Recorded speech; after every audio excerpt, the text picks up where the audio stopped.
নমস্কাৰ সকলোকে এলপিএন এমিছাৰ ইউটিউব চেনেললৈ স্বাগতম জনাইছোঁ। আজি আমি সমাধান কৰিম ক্লাছ 7ৰ গণিত কিতাপখনত থকা যি কৰি চাওঁ আহা 2.3 দিয়া আছে তাত থকা যিখিনি প্ৰশ্ন দিয়া আছে সেই প্ৰশ্নখিনি আজি আমি সমাধান কৰিম। সেইবাবে চোৱা 1 নম্বৰ প্ৰশ্নটো কি কৈছে, compare the following arithmetic expression without calculation, give reason in each case. আৰু চোৱা অসমীয়াত কি কৈছে, মান নিৰূপণ নকৰাকৈ তলৰ পাটিগণিত ৰাশিবোৰ তুলনা কৰা লগতে যুক্তি দৰ্শোৱা। অৰ্থাৎ চোৱা কেনেধৰণে কৰিম। 1 নম্বৰৰ এ নম্বৰৰ সলিউশন প্ৰথমে চাইছে তোমালোকে প্ৰশ্নটো লিখা 213 প্লাছ 145 কমা এইটো এটা সংখ্যা, আনটো হৈছে গৈ 214 প্লাছ 144। অৰ্থাৎ এই সংখ্যাটো ডাঙৰ নে এই সংখ্যাটো ডাঙৰ সেইটো আমি মান নিৰূপণ নকৰাকৈ কি কৰিব লাগিব, উলিয়াব লাগিব। এতিয়া আমি কেনেধৰণে কৰিম, ইয়াত চোৱা কিমান আছে 213 আৰু ইয়াত আছে 214। অৰ্থাৎ আমি তুলনা কৰিম ইয়াত থকা প্ৰথম সংখ্যাটোৰ লগত ইয়াত থকা প্ৰথম সংখ্যাটো তুলনা কৰিম আৰু ইয়াত থকা পিছফালৰ সংখ্যাটোৰ লগত পিছৰ সংখ্যাটো আমি তুলনা কৰিম। প্ৰথমে এইটো চাই লিখি লোৱা 213 প্লাছ 145। যেহেতু আমাক মান নিৰূপণ কৰিবলৈ মানা কৰিছে সেইবাবে আমি কি কৰিম, 213ৰ কাৰণে এইদৰে এটা বক্স অংকন কৰি ল'ম আৰু ইয়াত লিখিম যে 213 আৰু ইয়াত কিমান আছে 145। ইয়াত আমি 145ৰ কাৰণে আন এটা এই ধৰণে বাকচ বনাই লম। তোমালোকে স্কেলৰ সহায়ত ধুনীয়াকৈ বাকচ দুটা অংকন কৰি ল'বা। 145 এতিয়া এইখিনি লিখি লোৱা 214 প্লাছ 144। এতিয়া ইয়াত কিমান আছে 214 হয়নে, যেহেতু ইয়াত 213 আছে 213ৰ চিধা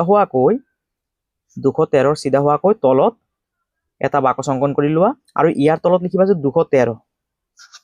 যেহেতু ইয়াত 214 আছে সেইবাবে ইয়াত তোমালোকে আৰু এটা বক্স একৰ এটা বক্স বহাই লোৱা। 213 আৰু একে কিমান হৈ গ'ল 214 আৰু ইয়াত কিমান আছে 144 হয়নে। এতিয়া এই বাকচটো চিধা হোৱাকে তলত আন এটা বাকচ অংকন কৰা। ইয়াত কিমান আছে 144, সেইবাবে আমি ইয়াত লিখিম 144 আৰু যেহেতু ইয়াত 145 লিখা আছে ইয়াতো কি কৰিবা 144 বুলিহে লিখিবা আৰু যেহেতু ইয়াত 145 আছে সেইবাবে আমি ইয়াত কি কৰিম আৰু এটা ঘৰ আমি কি কৰিম ইয়াত বহাই ল'ম। এতিয়া চোৱা কিমান হৈ গ'ল, ইয়াত 213 আৰু ইয়াত কিমান 144 আৰু একে 145 হয়নে, আৰু ইয়াত হৈছে 213 একে 214 আৰু ইয়াত আছে 144। অৰ্থাৎ চোৱা এই 213ৰ লগত 213টো সমান আৰু ওপৰৰ 144ৰ লগত তলৰ 144টো সমান, আকৌ ওপৰত ইয়াত আছে 1 আৰু ইয়াত আছে তলত 1 হয়নে। অৰ্থাৎ চোৱা এই ঘৰটোৰ লগত এই ঘৰটো সমান, এই ঘৰটোৰ লগত এই ঘৰটো সমান, আকৌ ইয়াত থকা 1টোৰ লগত তলত থকা 1টো সমান হয়নে। অৰ্থাৎ আমি ইয়াৰ পৰা ক'ব পাৰি যে 213 যোগ 145 সমান সমান 214 প্লাছ 144। অৰ্থাৎ এই চাইডৰ সংখ্যাটোৰ লগত এই চাইডৰ সংখ্যাটো সমান। আৰু তোমালোকে ইয়াত লিখিবা যে গতিকে ৰাশি দুটা সমান। আৰু যদি ইংলিছত লিখা তেতিয়াহ'লে লিখিবা যে therefore the expression expressions are equal। এইটো হৈ গ'ল আমাৰ এ নম্বৰৰ উত্তৰ। যদি তোমালোকে যদি এনেধৰণে যদি কৰিবলৈ যদি অসুবিধা পোৱা তেতিয়াহ'লে তোমালোকে চাইডত মানখিনি উলিয়াই ল'বা। আমাক যেহেতু মানখিনি উলিয়াবলৈ মানা কৰিছে, যেহেতু তোমালোকে এইখিনি বুজি পোৱাত অসুবিধা হ'ব সেইবাবে লাগিলে তোমালোকে চাইডত কৰবাত কি কৰিবা মানটো উলিয়াই ল'বা। 213 আৰু কিমান আছে 145। এতিয়া যোগ কৰা 5 × 3 = 8, 4 × 1 = 5, 2 × 1 = 3। এতিয়া এইখিনি যোগ কৰা 214 144, 4 × 4 = 8, 4 × 1 = 5, 2 × 1 = 3। অৰ্থাৎ চোৱা কিমান পালো, ইয়াত পালো 358, ইয়াতো পালো আমি 358। অৰ্থাৎ এই চাইডটোৰ লগত এই চাইডটো কি পালো আমি সমান পালো হয়নে। দেখিলানে। যদি তোমালোকে যদি এনেধৰণে যদি কৰিবলৈ অসুবিধা পোৱা তেতিয়াহ'লে চাইডত লাগিলে তোমালোকে এনেধৰণে মানটো কি কৰিবা উলিয়াই ল'বা। কিন্তু তোমালোকে কিন্তু এই ধৰণে কিন্তু ইয়াত মানটো উলিয়াই পেলাই কৰিলে আনসাৰটো ভুল হ'ব। তোমালোকে এনেধৰণে কি কৰিবা বক্সখিনি অংকন কৰি পেলাই কি কৰিবা অংকটো সমাধান কৰিবলৈ চেষ্টা কৰিবা। এইটো হৈ গ'ল আমাৰ এ নম্বৰৰ উত্তৰ। ইয়াৰ পাছত বি নম্বৰৰ সলিউশন প্ৰথমে চাইছে প্ৰশ্নটো লিখা 310 প্লাছ 227 কমা 308 প্লাছ 230। চোৱা ইয়াত কিমান আছে, আগত আছে 310 আৰু ইয়াত আগত আছে 308। যেহেতু 308টো সৰু, সেইবাবে আমি কি কৰিব লাগিব, এই 308ৰ কাৰণে ইয়াত এটা বাকচ অংকন কৰিব লাগিব। প্ৰথমে চাইছে প্ৰশ্নটো লিখা 310 যোগ 227। এতিয়া যেহেতু ইয়াত 308টো সৰু, সেইবাবে আমি ইয়াত 308ৰ কাৰণে ইয়াত এটা বক্স অংকন কৰিব লাগিব আৰু ইয়াত আমি লিখিম যে 308। যেহেতু ইয়াত কিমান আছে, 310 আছে, সেইবাবে আমি 8ৰ লগত কি কৰিম আৰু দুটা ঘৰ বহাই দিম। 308, 309, 310 আৰু ইয়াত কিমান আছে 227, ইয়াত আছে 230। এতিয়া আমি এই 227ৰ কাৰণে ইয়াত আন এটা বক্স বনাই ল'ম আৰু ইয়াত লিখিম যে 227। এতিয়া এইটো লিখি লোৱা প্ৰশ্নটো 308 প্লাছ 230। এতিয়া এই 308ৰ তলত 308ৰ বাবে এটা বক্স বনাই লোৱা 308। এইটো হৈ গ'ল আমাৰ। আৰু ইয়াত কিমান আছে 230। এতিয়া এই 227ৰ তলত চিধাকৈ কি কৰা, ইয়াত 227ৰ কাৰণে এটা বক্স বনাই লোৱা। 227 পালো, যেহেতু আমাৰ কিমান লাগিব 230 হয়নে, 227, 228, 229, 230 হৈ গ'ল, 230 হৈ গ'ল হয়নে। এতিয়া চোৱা ইয়াত 308ৰ লগত 308টো সমান হৈ আছে, আকৌ 227ৰ লগত 227টো সমান হৈ আছে। এতিয়া ইয়াত আছে দুটা ঘৰ আৰু ইয়াত আছে তিনিটা ঘৰ হয়নে, অৰ্থাৎ এই ঘৰটোৰ লগত এই ঘৰটো সমান, আকৌ এই ঘৰটোৰ লগত এই ঘৰটো সমান হয়নে। আৰু চোৱা এই তলৰ লাইনটোত কি হৈ আছে, এক এটা বেছি হৈ আছে হয়নে, অৰ্থাৎ আমি ইয়াত ক'ব পাৰি যে 310 প্লাছ 227তকৈ এই সংখ্যাটো এক বেছি হয়নে। 308 প্লাছ 230 টো কি হ'বগৈ, ডাঙৰ হ'বগৈ হয়নে। ইয়াত লিখিবা যে কাৰণ ইয়াত এক বেছিকৈ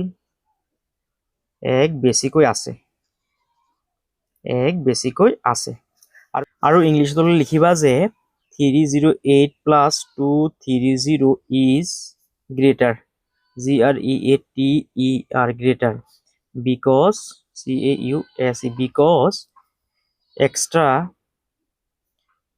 extra one is here।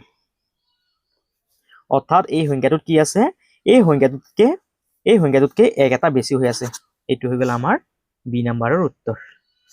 ইয়াৰ পাছত চি নাম্বাৰৰ সলিউশন।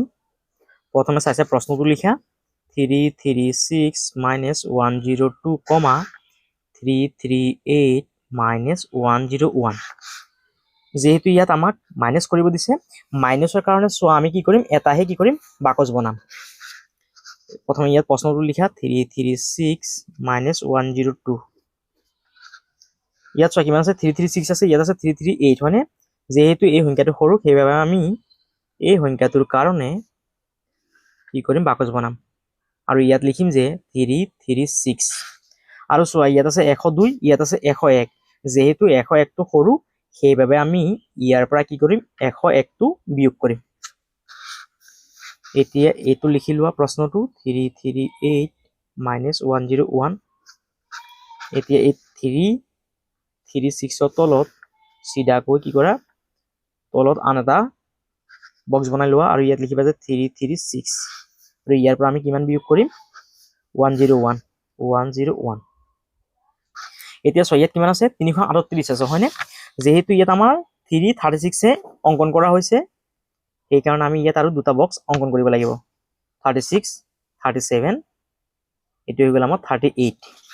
যেহেতু চোৱা ইয়াত 102 বিয়োগ কৰিব দিছে, যেহেতু আমি ইয়াত 101 বিয়োগ কৰিলো হয়নে, সেইবাবে ইয়াত কি হ'বগৈ আৰু এটা ঘৰ আমি কি কৰিব লাগিব, ইয়াৰ পৰা বিয়োগ কৰিব লাগিব। অৰ্থাৎ ইয়াত কি হ'বগৈ আৰু এটা ঘৰ বাঢ়ি যাবগৈ, ইয়াৰ পৰা এটা ঘৰ কমিব আৰু ইয়াত কি হ'বগৈ এটা ঘৰ বাঢ়ি যাবগৈ। অৰ্থাৎ ইয়াতকে ইয়াৰ মানটো কিমান বেছি হ'বগৈ, 3 বেছি হ'বগৈ।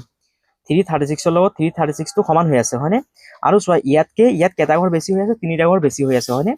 সেইবাবে তোমালোকে ইয়াত লিখিবা 336 minus 102তকে এই সংখ্যাটো কি হৈছে 3 বেছি হৈ আছে হয়নে। 338 minus 101 গতিকে 338 minus 101ত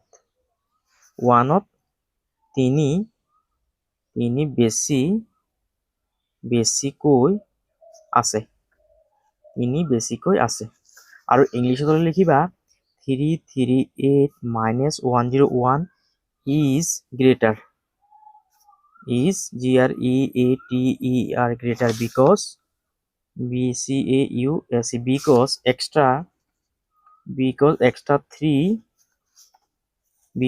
extra 3 is here. এইটো হৈ গ'ল আমাৰ চি নাম্বাৰৰ উত্তৰ। যদি তোমালোকে যদি এইখিনি কৰিবলৈ যদি অসুবিধা পোৱা তেতিয়াহ'লে লাগিলে তোমালোকে চাইডত কি কৰিবা, মানটো উলিয়াই ল'বা। 336102, 6ৰ পৰা 2 গ'লে কিমান, 6ৰ পৰা 2 গ'লে 4, 3ৰ পৰা 0 গ'লে 3, 3ৰ পৰা 1 গ'লে 2, কিমান পালো 234। এতিয়া 338ৰ পৰা 1012 বিয়োগ কৰা, 8ৰ পৰা 1 গ'লে 7, 3ৰ পৰা 0 গ'লে 3, 3ৰ পৰা 1 গ'লে 2, ইয়াত কিমান পালো 237।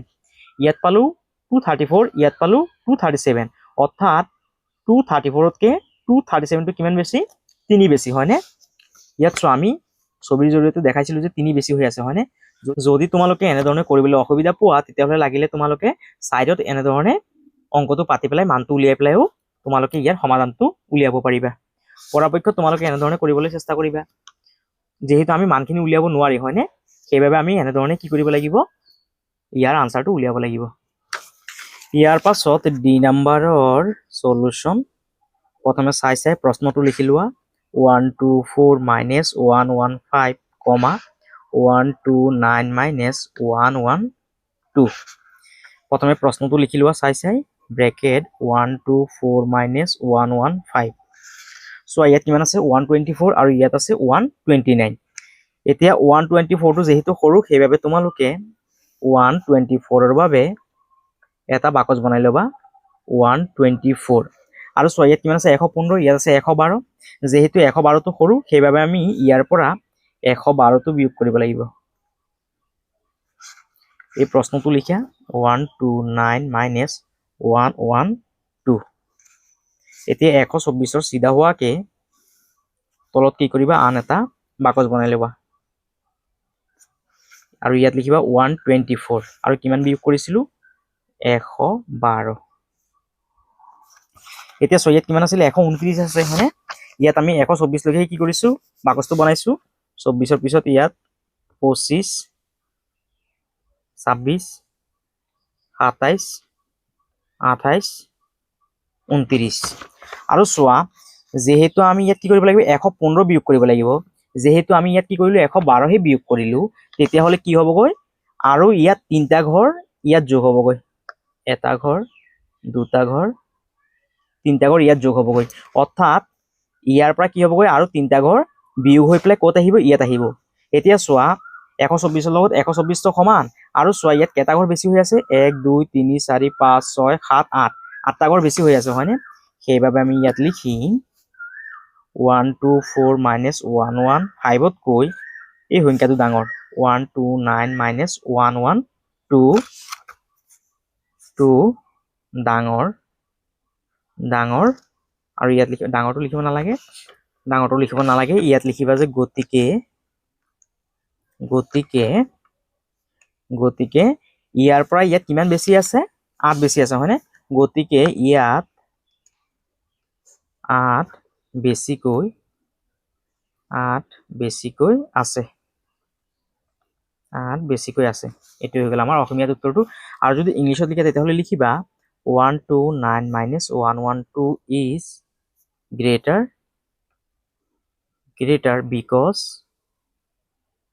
because extra 8 is here। এইটো হৈ গ'ল আমাৰ উত্তৰটো।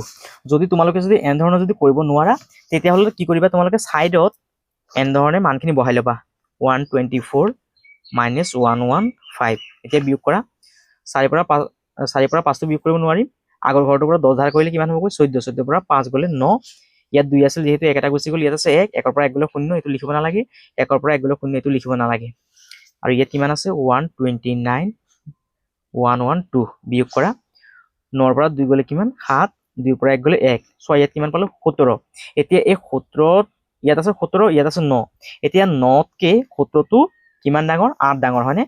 9 লগত যেতিয়া আমি 8টো যোগ কৰিম তেতিয়া কিমান পাম 17 পাম হয়নে অৰ্থাৎ এইটোতকে এইটোত কিমান বেছি হৈ আছে 8 বেছি হৈ আছে সো ইয়াত আমি পালোই হয়নে 8টা ঘৰ পালোই যদি তোমালোকে যদি এনে ধৰণে যদি বুজি নোপোৱা লাগিলে তোমালোকে সাইডত মানটো উলিয়াই লবা উলিয়াই পেলাই কি কৰিবা যোনটো সংখ্যা তোমালোকে মানটো বেছি পোৱা সেই ঘৰখিনিৰ সাইডত তোমালোকে এক্সট্ৰাকে কি কৰিবা এনে ধৰণে যিমানটা ঘৰ বেছি পালা সিমানটা ঘৰ কি কৰিবা এনে ধৰণে অংকন কৰি দিবা আৰু এইটো হৈ গ'ল আমাৰ ডি নম্বৰটোৰ উত্তৰ এতিয়া চোৱা কি লিখা আছে জটিল পাটিগণিত ৰাশি আৰু বন্ধনীৰ ব্যৱহাৰ ভিন ভিন চিহ্ন একেলগে ব্যৱহাৰ হোৱা ৰাশি হৈছে জটিল পাটিগণিত ৰাশি ইয়াত চোৱা আমি দেখিবলৈ পাইছো যে 1 লগত 20টো যোগ হৈ আছে আকৌ 20ৰ লগত 4টো পূৰণ হৈ আছে অৰ্থাৎ ইয়াত আমি যোগ আৰু পূৰণ দুটা চিহ্ন দেখিবলৈ পাইছো আৰু ইয়াকে কি বুলি কোৱা হয় জটিল পাটিগণিতৰ ৰাশি বুলি কোৱা হয় জটিল পাটিগণিতৰ ৰাশিৰ মান নিৰ্ণয় কৰোঁতে প্ৰথমতে বন্ধনীৰ ভিতৰত থকা ৰাশিৰ মান উলিয়াব লাগিব জটিল পাটিগণিতৰ ৰাশিত যদি বন্ধনী থাকে তেতিয়াহলে আমি বন্ধনীৰ ভিতৰত থকা যিখিনি সংখ্যা আছে সেই সংখ্যাখিনিৰ মানখিনি আমি পোনপ্ৰথমে উলিয়াই ল'ব লাগিব ইয়াত উদাহৰণ 3 দিয়া আছে তোমালোকে এটো অলপ চাই লবা এতিয়া আমি যি কৰি চাও আহা 2.4 দিয়া আছে তাত থকা যিখিনি প্ৰশ্ন দিয়া আছে সেই প্ৰশ্নখিনি সমাধান কৰিম সেইবাবে 1 নম্বৰ প্ৰশ্নটো কি কৈছে express the following in arithmetic expression and determine the value 1 number question on the occasion of Independence Day an essay competition was held in a school where the maximum word limit given was 600 if a contestant wrote a 4-page essay of 110 words per page how many word or less words did the contestant write than the allotted words আৰু সহকমে কি কৈছে তলৰ কথাখিনিক পাটিগণিত ৰাশিত প্ৰকাশ কৰি মান নিৰূপণ কৰা 1 নম্বৰ প্ৰশ্ন স্বাধীনতা দিৱস উপলক্ষে কোনো এখন বিদ্যালয়ৰ ৰচনা প্ৰতিযোগিতাত ৰচনাৰ নিৰ্ধাৰিত শব্দৰ পৰিমাণ 600 দিয়া হৈছিল যদি এজন প্ৰতিযোগীয়ে পৃষ্ঠাত 110টা শব্দকৈ 4 পৃষ্ঠা ৰচনা লিখে তেন্তে প্ৰতিযোগীজনে নিৰ্ধাৰিত শব্দতকৈ কিমান বেছি বা কম শব্দ লিখিলে চোৱা কেনে ধৰণে কৰিম 1 নম্বৰৰ সলিউশন আমাক কি উলিয়াব দিছে পাটিগণিত ৰাশিত প্ৰকাশ কৰি মান নিৰূপণ কৰা আমাক পাটিগণিত ৰাশিত উলিয়াব দিছে সেইবাবে আমি ইয়াত লিখিম যে পাটিগণিতীয়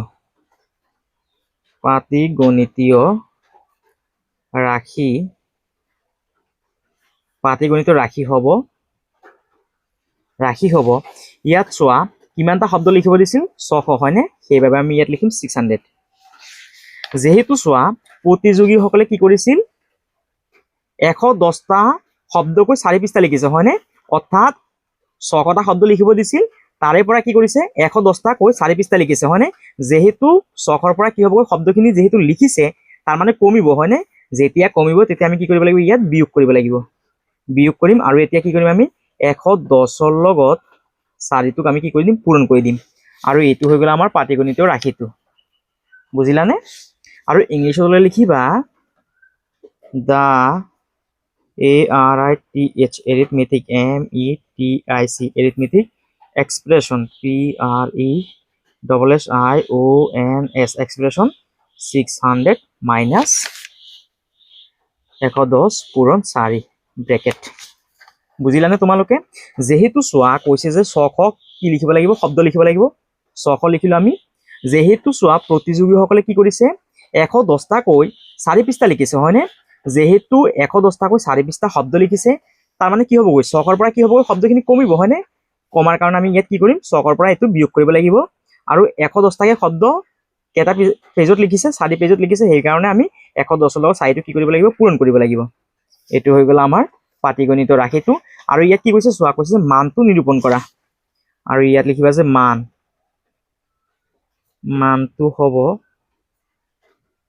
মানটো হ'ব আৰু ইংলিশলৈ লিখিবা যে ভ্যালু মানটো কিমান হ'বগৈ প্ৰথমে এই ৰাশিটো লিখি লোৱা 600 মাইনাস ব্ৰেকেট 110 পূৰণ 4 এতিয়া ইয়াক সমাধান কৰা 600ৰ 600 লিখা মাইনাসৰ মাইনাস লিখা এতিয়া এই ব্ৰেকেটৰ ভিতৰত থকা মানখিনি প্ৰথমে আমি সমাধান কৰিব লাগিব 110ৰ লগত 4টো পূৰণ কৰা 400 4 1 গুণ 4 4 1 গুণ 4 চোৱা কিমান পালো 440 এতিয়া এই 600 পৰা 440 বিয়োগ কৰা 600 পৰা 440 বিয়োগ কৰা 0 পৰা 0 গ'লে 0 0 পৰা আমি 4 বিয়োগ কৰিব নোৱাৰি সেইবাবে আগৰ ঘৰটোৰ পৰা আমি 10 ধাৰ কৰিব লাগিব 10 পৰা 4 গ'লে 6 যেহেতু ইয়াৰ পৰা এক এটা কমি গ'ল সেইবাবে ইয়াত কিমান আছে 5 আছে হয়নে 5 পৰা 4 গ'লে কিমান 5 পৰা 4 গ'লে 1 অৰ্থাৎ কিমান পালো 160 এইটো হৈ গ'ল আমাৰ 1 নম্বৰটোৰ উত্তৰ পাটিগণিতৰ ৰাশিটো হ'বগৈ 600 মাইনাছ ব্ৰেকেট 110 মাল্টিপ্লাই 4 আৰু ইয়াৰ যোনটো মান বা ভ্যালু সেইটো কিমান হ'বগৈ 160 এইটো হ'ল আমাৰ 1 নম্বৰৰ উত্তৰ তোমালোকে ইয়াৰ পৰা চাইছে ধুনীয়াকৈ লিখিবা ইয়াৰ পাছত 2 নম্বৰ প্ৰশ্ন Anup bought 3 boxes of orange from market each box contains 6 orange he gave 5 orange to his sister and ate 2 orange himself how many orange were left in his hands আৰু সখমে কি কৈছে অনুপে বজাৰৰ পৰা 3 বাকচ কমলা কিনি আনিলে প্ৰত্যেকটো বাকচত 6টাকৈ কমলা আছে তেওঁ 5টা কমলা ভনিয়েকক দিলে আৰু 2টা কমলা নিজে খালে তেওঁৰ হাতত কিমান কমলা বাকি থাকিল অৰ্থাৎ কেনেধৰণে কৰিম নাম্বাৰ 2 সলিউশন প্ৰথমে আমি লিখিম যে পাটিগণিতীয় ৰাশি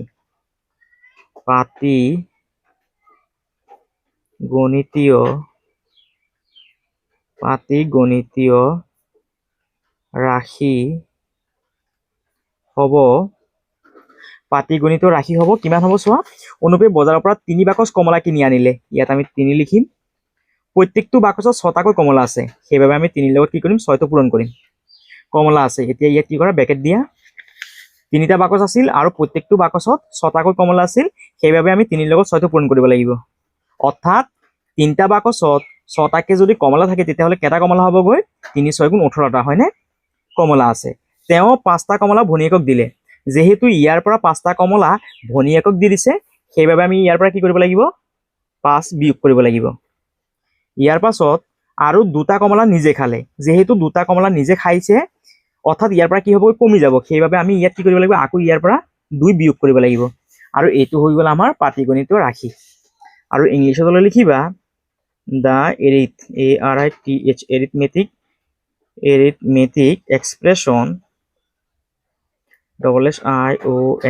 expression bracket 3 multiply 6 bracket minus 5 minus 2 এইটো হৈ গ'ল আমাৰ পাটিগণিতীয় ৰাশি এতিয়া আমি কি কৰিব লাগিব মানটো নিৰ্ণয় কৰিব লাগিব সেইবাবে ইয়াত লিখিম মান হ'ব ইংলিছত লিখিবা যে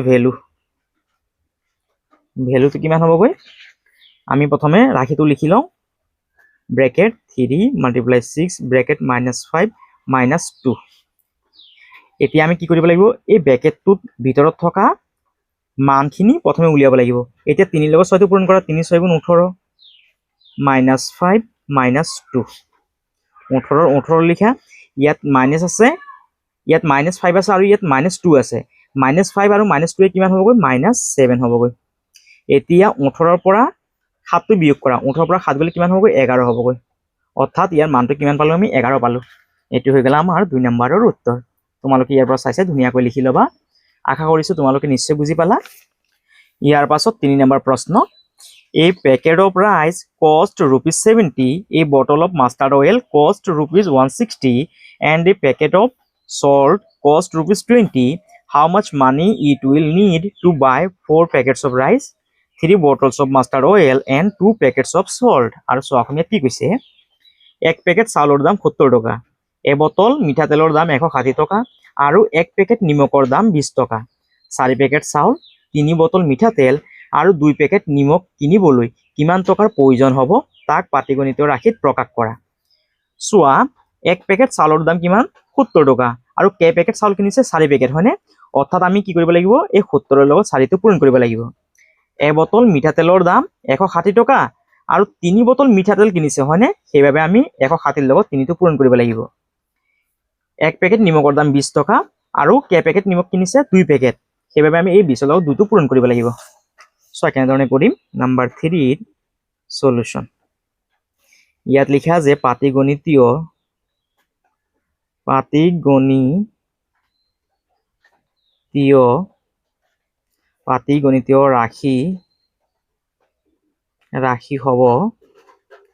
ৰাশি হ'ব চোৱা এক পেকেট চাউলৰ দাম কিমান টকা 70 টকা সেইবাবে ইয়াত 70 লিখা আৰু চোৱা কেই পেকেট চাউল কিনিছিল 4 পেকেট হয়নে এতিয়া 70 লগত 4টো কি কৰা পূৰণ কৰা ব্ৰেকেট এতিয়া ইয়াত প্লাস চিন দিয়া এ বটল মিঠাতেলৰ দাম 160 টকা ইয়াত 160 লিখা আৰু 3 বটল মিঠাতেল কিনিছে হয়নে সেইবাবে আমি 160 লগত 3টো পূৰণ কৰিম প্লাস তাৰ পিছত এক পেকেট নিমখৰ দাম 20 টকা সেইবাবে তোমালোকে ইয়াত 20 লিখিবা পূৰণ আৰু চোৱা কেই পেকেট নিমখ কিনিছিল 2 পেকেট এই 20 লগত 2টো পূৰণ কৰি দিয়া এইটো হৈ গলা আমাৰ পাটিগণিতৰ ৰাশিটো আৰু ইংলিশত লিখিবা the arithmetic arithmetic expression expression expression bracket 70 multiply 4 bracket close plus 160 multiply 3 bracket plus 20 multiply 2 এইটো হৈ গল আমাৰ পাটিগণিত ৰাশিটো এতিয়া আমি কি কৰিব লাগিব ইয়াৰ মানটো উলিয়াব লাগিব সেইবাবে আমি ইয়াত লিখিম মান হ'ব আৰু ইংলিশত লিখিবা ভ্যালু এতিয়া আমি মানটো উলিয়াব লাগিব প্ৰথমে এই ৰাশিটো ইয়াত লিখি লোৱা চাই ব্ৰেকেট 70 পূৰণ 4 প্লাস 160 পূৰণ 3 ব্ৰেকেট প্লাস 20 পূৰণ 2 এতিয়া এই 70 লগত 4টো পূৰণ কৰা 70 লগত 4 পূৰণ কৰা 4 0 0 4 7 গুণ কিমান 28 4 7 গুণ 28 অৰ্থাৎ কিমান পালো 280 ইয়াত লিখা 280 প্লাস তাৰ পিছত 160 লগত 3টো পূৰণ কৰা 160 লগত 3 পূৰণ কৰা 3 0 0 3 6 গুণ 18 18 8 7 আছে 1 3 1 গুণ 3 আৰু 1 4 480 প্লাস এতিয়া এই 20 লগত 2টো পূৰণ কৰা 20 দুগুণ কিমান হ'ব 40 এতিয়া গোটেইখিনি যোগ কৰা 480 তাৰ পিছত 280 আৰু 40 গোটেইখিনি যোগ কৰা 0 0 0 হ'বগৈ 8 8 16 16 আৰু 4 20 20 ৰ 0 20 ৰ 0 হাতত আছে 2 4 4 2 6 6 2 8 অৰ্থাৎ কিমান পালো আমি 800 মানটো কিমান পালো আমি 800 আৰু এইটো হৈ গল আমাৰ 3 নম্বৰৰ উত্তৰ দেখিলানে কিমান উজু তোমালোকে ইয়াৰ পৰা চাইছে লিখি লবা উত্তৰটো ইয়াৰ পাছত 6 নম্বৰ প্ৰশ্ন there were 120 books in a bookshelf 35 of the books were taken out another 20 books were put in the shelf find the total number of books in the bookshelf in arithmetic expression আৰু অসমীয়াত কি কৈছে এটা কিতাপৰ আলমাৰীত 120 খন কিতাপ আছিল তাৰে 35 খন কিতাপ উলিয়াই লৈ যোৱা হ'ল পুনৰ 20 খন কিতাপ আলমাৰীটোত ভৰোৱা হ'ল এতিয়া আলমাৰীটোত মুঠ কিমান কিতাপ থাকিব পাটিগণিতৰ ৰাশিত লিখা সো কেনেধৰণে কৰিম নাম্বাৰ 4 ৰ সলিউশন ইয়াত লিখিবা যে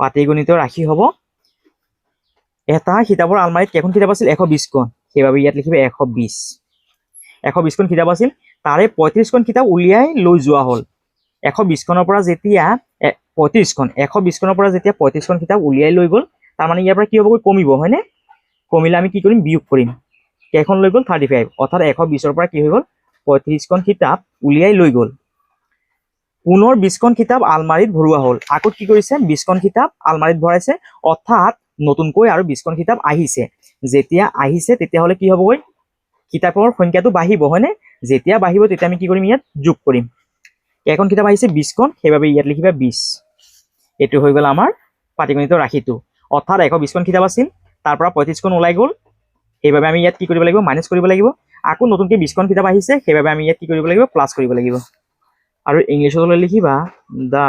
arithmetic expression expression 120 minus 35 plus 20 এটো হৈ গ'ল আমাৰ উত্তৰটো আৰু ইয়াত লিখিবা যে